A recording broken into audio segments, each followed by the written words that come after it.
Everybody, and thank you again for joining us here at the ABC7 Town Hall. Do you hear me? A discussion about race.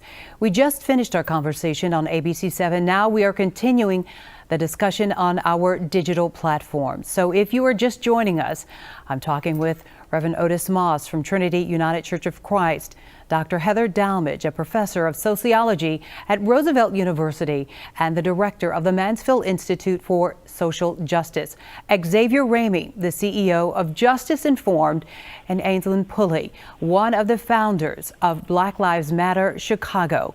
So we're going to start with maybe one of the questions from our viewers, and they want to know, how safe can you feel in your work environment when you psychologically are scared to discuss the things that we just talked about, to move this movement forward? What would you suggest to people in the workplace when they fear psychologically and when they fear they might lose their job if they speak up?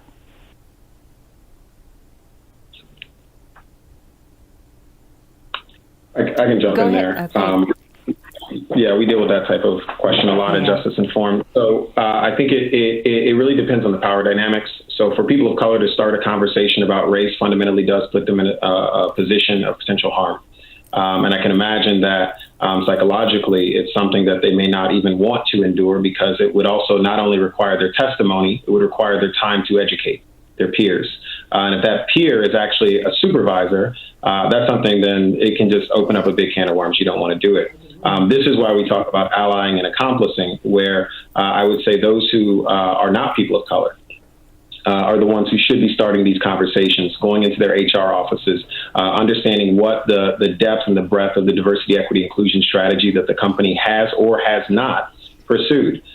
They should be starting those conversations not with the first thought of how do I remain psychologically safe, because what that is doing is that centering their level of comfort that they've already had that created the need for the conversation. And so this is actually a moment of true accomplishing. I would say it's advocacy. It's not accomplishing at that point, because it's not actually putting you at risk. You're just uncomfortable.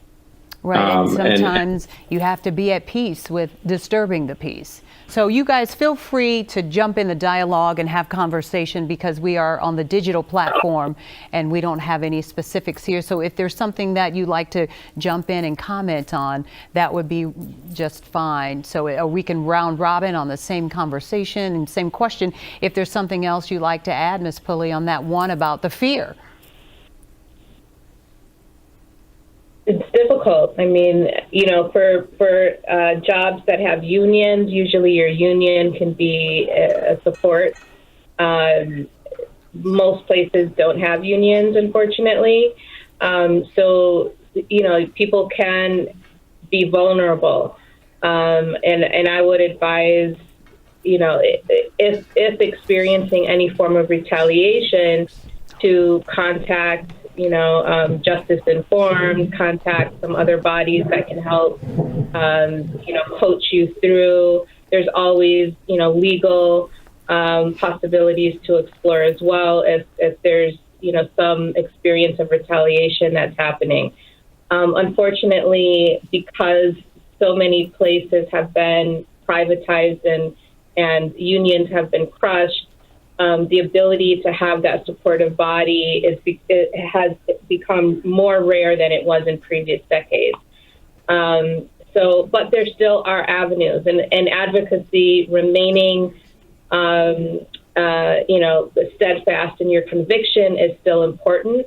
And being able to build a supportive network, even if that means it's outside of your place of employment, is still important too. Dr. Dalmage, you have students. You've been to South Africa where there was apartheid. And so you've written several books about race, and you sound like you've written about what is actually happening now before it happened. So what are your thoughts when you think about, can change happen, or are we just really moving along slowly to get to a certain point? Well, there are folks who have said this is the fourth iteration of slavery we're in right now, that system of controlling and containing Black folks for the benefit, the economic benefit of whites. So we have slavery, we have Jim Crow, we've got massive ghettos in the North, and we've got mass incarceration. Each of these systems is about controlling and containing Black people to the benefit of white people.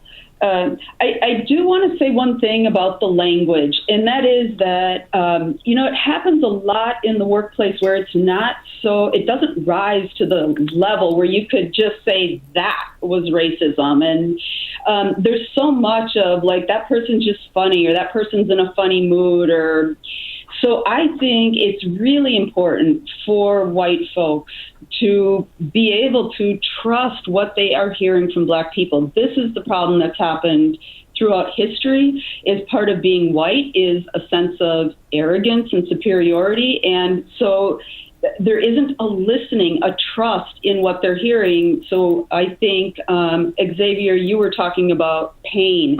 So when Black people talk of pain and suffering, white people don't hear that pain and suffering. And we know doctors give white people more pain medication than Black people. So there is all of this listening that has to happen. And I think if whites could hear the pain and trust what they're hearing, develop some way of understanding white supremacy, they could move forward and be really strong advocates. We could flip some of this. And there has to be a conversation around trauma. There has to be a conversation around mental health. Yes. There has to be a conversation of how the racialized imagination, how white supremacy affects physiologically, mentally, biologically Black people. And we carry that weight. I was on a show with Dr. Terry Mason today, and he showed what happens to a child under trauma. He showed the brain development, that when a child is in a consistent experience of trauma, what that happens. And he was using that as a jumping off point to say, what happens to a body? A body ages internally in certain ways. It increases cortisol, which increases the breathing, which makes you more susceptible to particular types of diseases that we say, Black people have these particular things. He was raising the question that racism is a public health issue. That we have to begin to engage it in that manner. In some states, Reverend Moss, there are legislators who have put forth legislation that will be voted on to consider racism as a public health issue. So, and I know, Xavier, you often talk about in your speeches the ambient violence. That is the trauma that the African-American male goes through. And because being Black and the duality of success and that ambient violence, it's not something that you can physically feel, but it is ambient around you as you walk. I want to share a story, and you can talk about this, about the scientist, the Harvard scientist who was the bird watcher, Mr. Cooper. And one thing that was so powerful, when I had a conversation, he said that he will never buy contact lenses. He will always wear wire frame glasses, what he called nerdy glasses, because he said wearing those glasses makes him not intimidating in society, because he knows what would happen if he took those glasses off. And then he did take them off, and there was a different look. So talk about that as a young person. For you, Xavier, how is that for you? I appreciate you calling me young, because my students never did. The youngest on our panel tonight. This is just the power of drinking water. But I'll say that, the environmental violence, first, in order to engage the conversation around structural racism or personal racism, you have to understand a couple things. One, you're part of a community, whether you think so or not. We are all caught in the inescapable network of our mutuality, as Dr. King said. That is fundamental. Secondly, that violence moves through both influence and intention. It's not necessarily about your will. It's that there are cogs and machines that are set up to advance you towards failure or advance you towards success. And that is a measure of both possibility and probability. And then finally, to this question of environmental violence, it requires that you understand that violence is not just a kinetic thing. If you look up the World Health Organization's definition of violence, my brother in the Let's Breathe Collective, Damon Williams, he would always talk about this. And the reality of the many different ways that the World Health Organization defines violence, there's one that's very important because it's very insidious. And that the term that they utilize is the word deprivation. When we're talking about communities that are deprived of adequate funding for schools, when we talk about mortgage lending that goes through these usurious schemes and long-standing federal policies that deprive people of being able to grow the wealth from their homes as a part of the American dream, that's a form of deprivation that leads to real physical effects, like Pastor Moss is talking about, that are both physiological as well as experiential. But they also lead you to certain behavioral, character, and material outcomes for the rest of your life.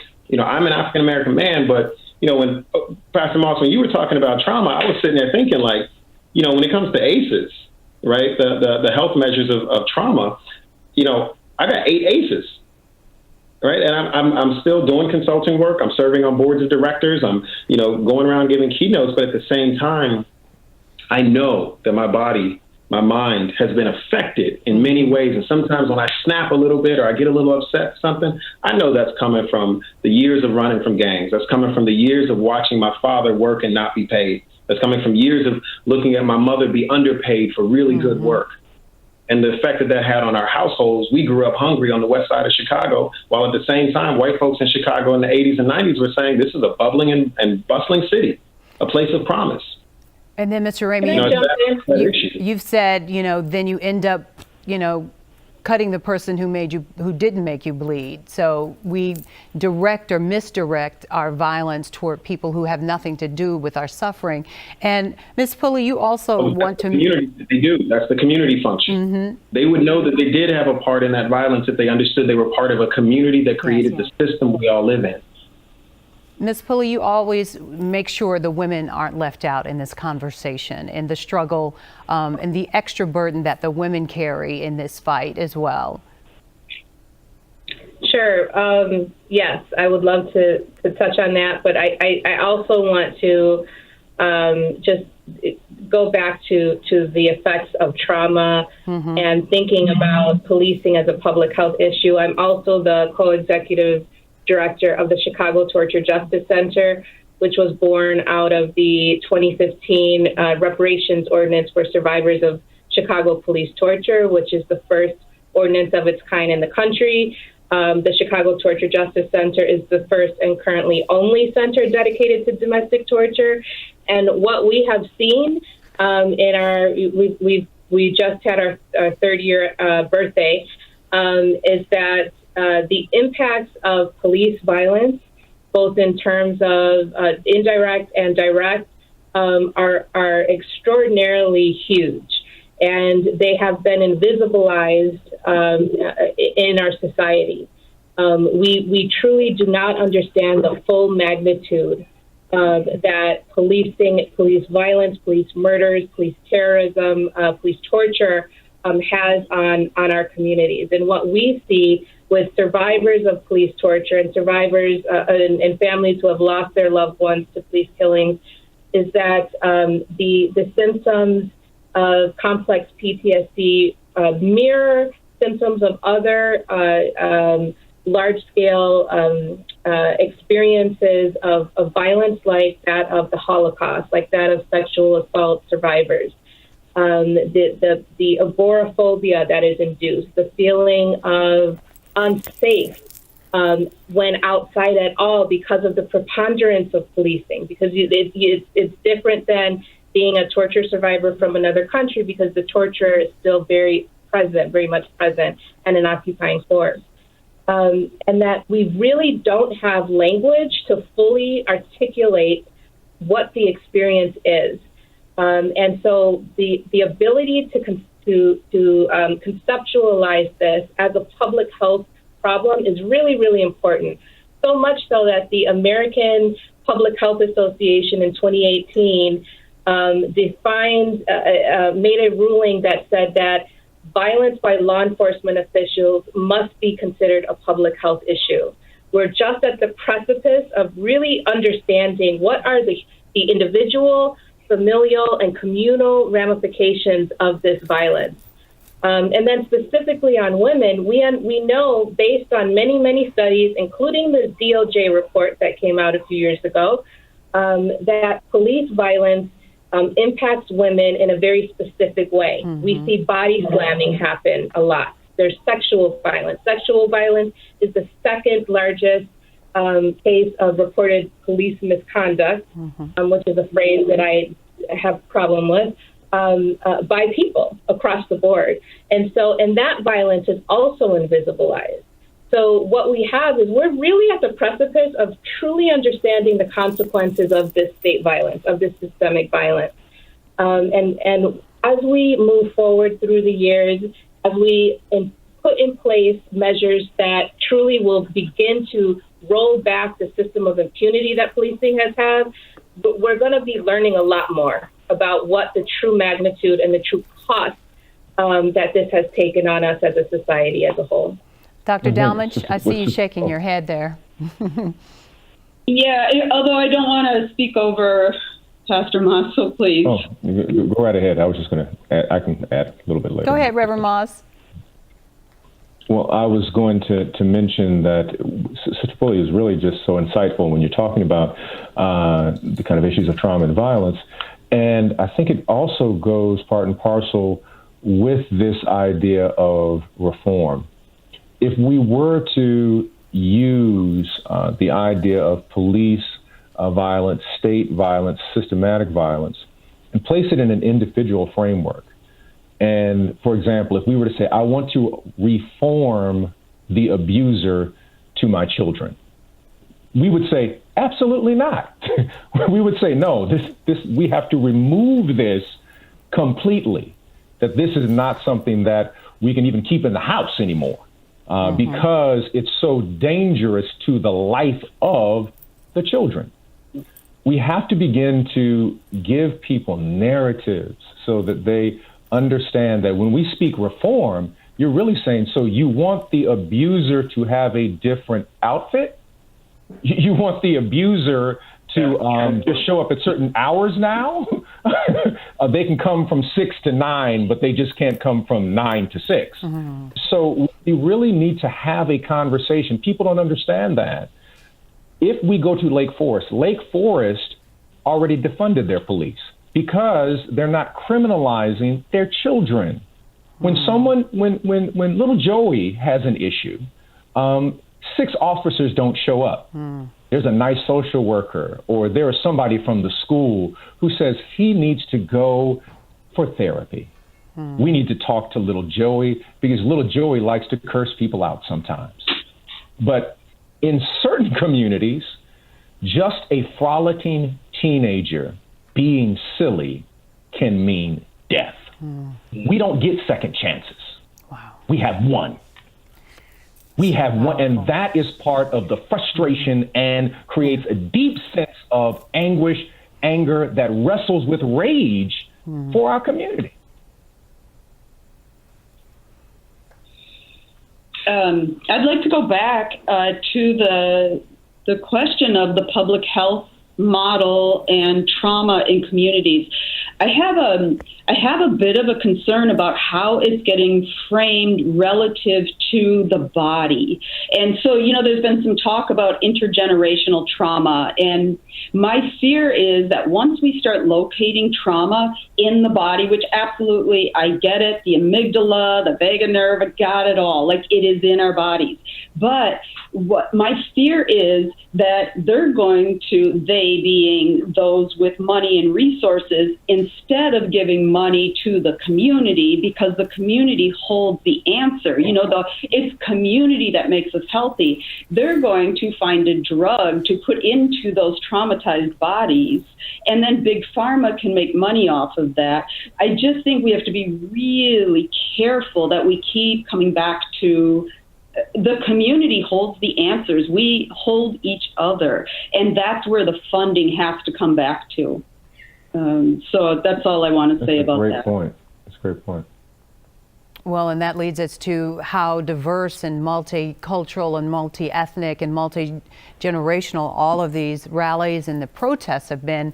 And that's why people are saying for some reason it feels different this time, because all different communities are coming together, and it's going to take everybody, not just the African American community, to make this change and to come together to produce change and specific rules. And as you guys talk about, the trauma of everything, let's go back to the moment everybody saw the video. We saw the knee on George Floyd's neck, the officer so casual with his sunglasses on top of his head.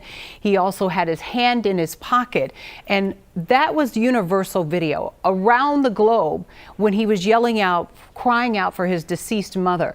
That video struck a chord with mothers all over the world. And it makes me think about at that point when maybe Till Mobley wanted to make sure the casket was open at the funeral for Emmett Till. She wanted everybody to see what had happened to her son. And that right there was the outrage and ignited the civil rights movement. So I want to ask you guys, do you think this is our Emmett Till moment after seeing that video? Because it wasn't that they saw the video, meaning the police officers, it's that we, the world, the globe, saw the video. Is this our Emmett Till moment to begin to spark another movement? So if I can just jump in there.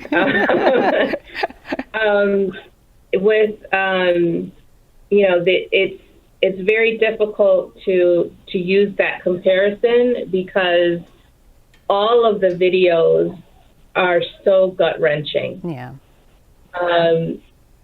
But with this particular video, I've heard so many mothers whose children have been killed by police, like Dorothy Holmes, whose son, Ronald Johnson, was killed by a CPD officer, George Hernandez, 8 days before Laquan McDonald, and who said, I wonder if my son also called out for me when he was killed. Mm-hmm. And I've heard mothers in Minneapolis say the same thing. I've heard mothers in California say the same thing about this tape. So there have been many tapes where we've seen this brutalization, but there is something about the culmination of the tapes that have the recordings that have occurred in this moment.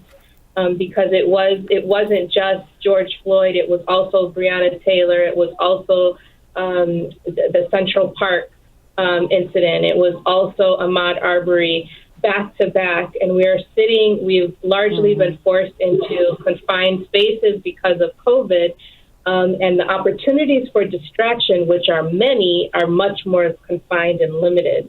And so in this moment, I think for many others, this was the first time that they were able to see and to have to wrestle with. It's not an individual cop problem. It's not lack of technology. It's not because we don't have cameras. We have cameras. This is a systematic problem that is beyond the narrative that we have been told it is. And that what we have been told is impossible is actually very possible, and we saw that as examples by the billions and trillions of dollars that the Federal Reserve used to bail out Wall Street. And so I think in this moment, people have been shifted in a way that we couldn't have guessed because of the combination of the pandemic and the preponderance of police killings in this moment. And we know that change is possible. We know that we have the power to change. Mm-hmm. It's a matter of political will. Dr. Dalmage, your thoughts on that?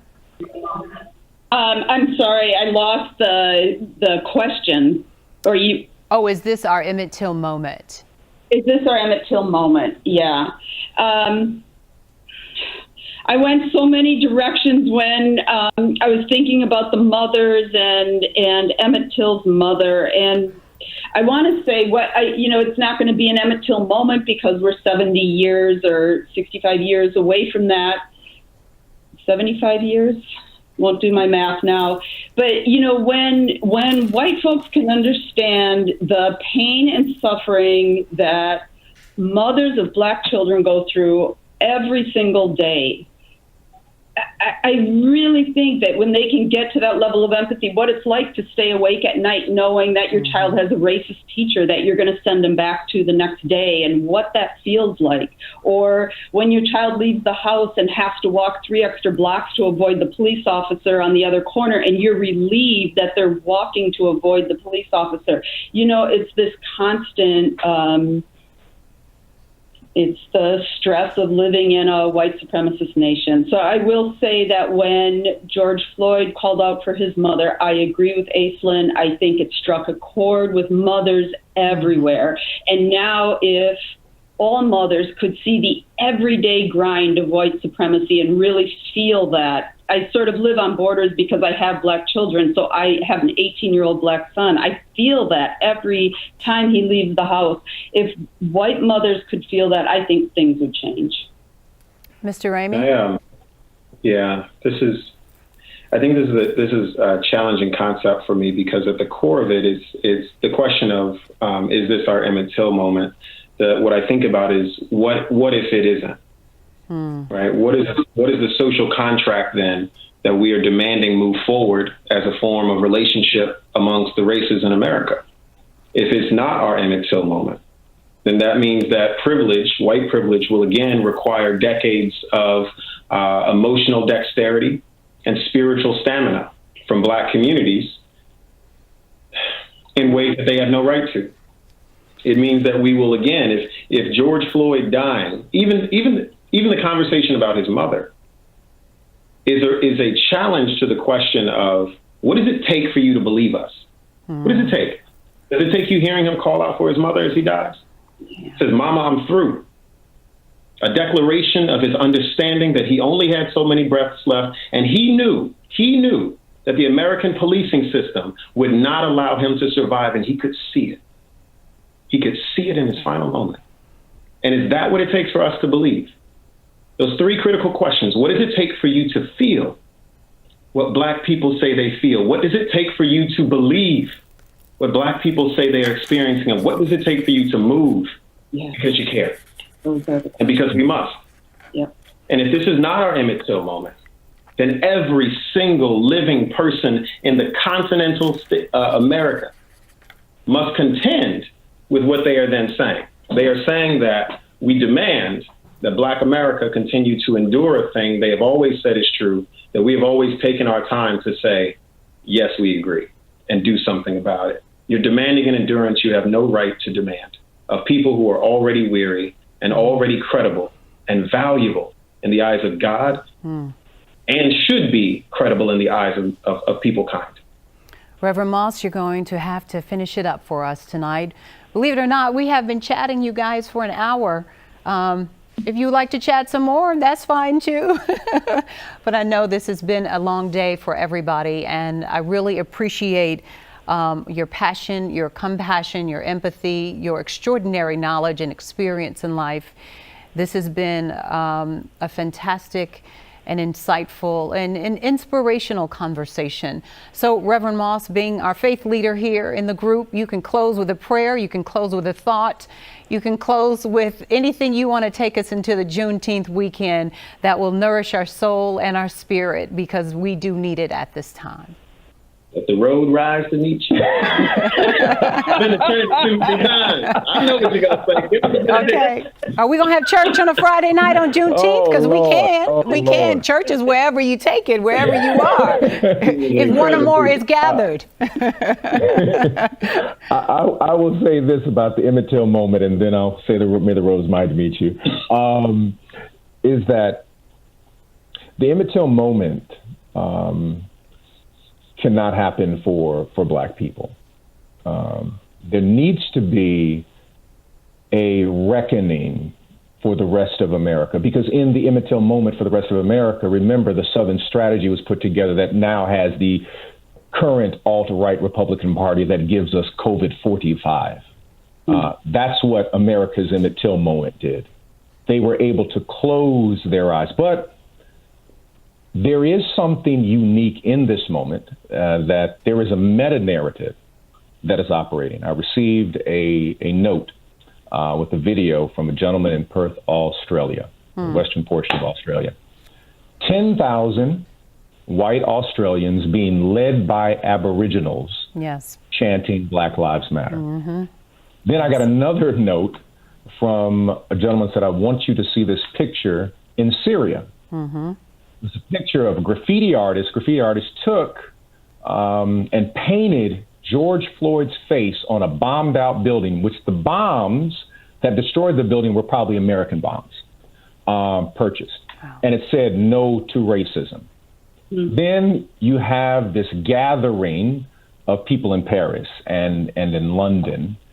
And then the hashtag Black Lives Matter has been pushed and developed by queer Black women.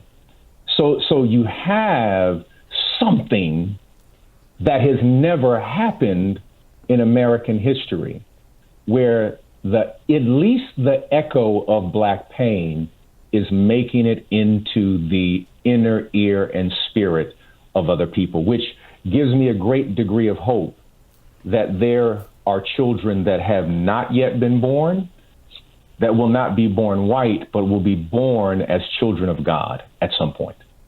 And they will be able to recognize that you may be of a different ethnicity, but I will not crush you with a hierarchy. And that will allow America, as I was using the analogy before, to play a jazz lyric that says everybody has the right to solo. Let's play some music together and create something that we've never created before. And then we can say, may the road rise meet you and all that kind of stuff, but we have to be able to have that kind of conversation. Something is happening. Yes. But don't forget that in every Star Wars, the Empire always strikes back. We just have to be ready to make sure that we destroy the Death Star again and again and again and again. Let them know, Pat. Thank you very much. All four of you have been extraordinary tonight, and we really appreciate it. And we hope that everyone who participated with us tonight has learned something and their life will move forward in a positive light. And I want to close tonight with the first African-American Supreme Court Justice Thurgood Marshall once said, and I quote, "I wish I could say that racism and prejudice were only distant memories. We must dissent from our differences. We must dissent from apathy. We must dissent from fear, the hatred, and the mistrust. We must dissent because America can do better, because America has no choice but to do better." Powerful words that still have profound significance today. We want to thank all of our panelists today for joining us and everyone who participated in this very special live town hall. And a great thanks and gratitude to our ABC7 family and to our viewers here at ABC7. It's been a wonderful project of passion and purpose. We are grateful, and we hope that this discussion continues and it serves as an agent for change in your communities. Thank you for watching on this Juneteenth, a very historic night. Do you hear me? A discussion about race. Good night.